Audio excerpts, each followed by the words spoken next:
উপড়ে পড়ল শতাধিক বছরের ইতিহাসের সাক্ষী থাকা মহানায়ক উত্তম কুমারের স্মৃতি বিজড়িত অশ্বত্থ গাছ।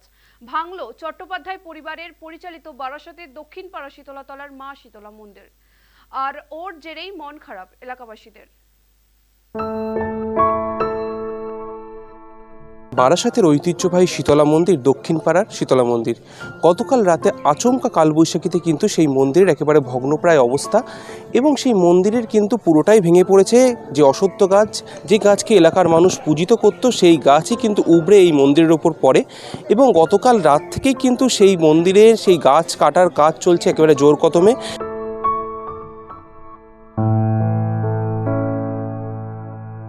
আমাদের এই এলাকার লোকেরা ভীষণভাবে ক্ষতিগ্রস্ত এই কারণে বলছি যে আমাদের চোখে এখনও জল এসে যাওয়ার মতো অবস্থা। কেন এই মন্দিরকে কেন্দ্র করে বিশেষ করে গ্রাম্যমালা পুজো এখানে একটা হয়, হাজারের ওপর লোক এখানে আসে, তারা পুজো দেয় শীতলা মন্দিরে।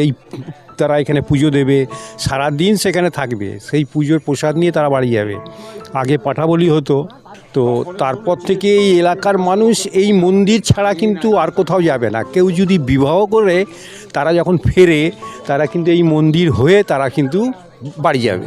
এই মন্দির আমি জানি না এর পরবর্তীকালে কি হবে, এটা কবে ঠিক করতে হবে। সেই কবে মন্দির তৈরি হবে আবার নতুন করে, তারপরে হয়তো এটা আবার চালু করা যাবে। পুজো কি করে হবে আপনি বলুন না, আপনি তো নিজেই দেখতে পাচ্ছেন কি অবস্থার মধ্যে এটা অবস্থা আছে। পুজো তো এর মধ্যে কোনো মতেই সম্ভব নয়। আজকেই সেটা ছিল এবং এটা যে ওই জন্য তো এত লোক আসবে, রাস্তাটা তো পুরো বন্ধ হয়ে গেছে না।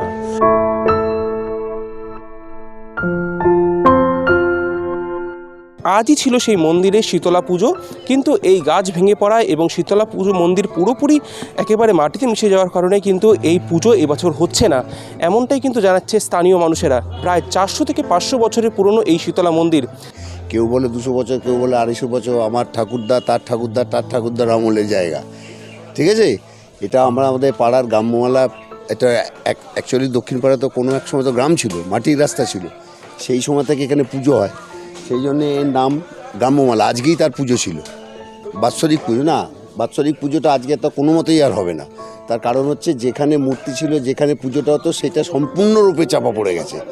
কিছু করার নেই, উপায় নেই। একটা অ্যাক্সিডেন্ট ঘটে যেত, একটা টোটো তলায় পড়েছিল, যে কোনো কারণেই হচ্ছে ভদ্রলোক টোটো থেকে নেবে এই বাড়িতে ঢুকে পড়েছিল, বেঁচে গেছে। কিন্তু আমাদের সবচেয়ে খারাপ লাগছে যে ছোটোবেলা থেকে দেখে আসা যে মন্দির, প্রতিদিন এখানে ফুল দেওয়া, প্রতিদিন কোনো দিন বাদ যায় না, 12 মাস 365 দিন এই বাড়িতে, এইখানে মন্দিরের জন্য আমরা কতগুলো বাড়ি আছে নিয়মিত আমরা ফুল দিই এখানে। এবং পুরোহিত যিনি আছেন এই বাড়ি যারা পুজো করে, যারা এটাকে দেখাশোনা করে, তারাই করে। কিন্তু এখন এই যা অবস্থা আপনারাও দেখতে পাচ্ছেন, পুরো ধ্বংসস্তূপ হয়ে গেছে।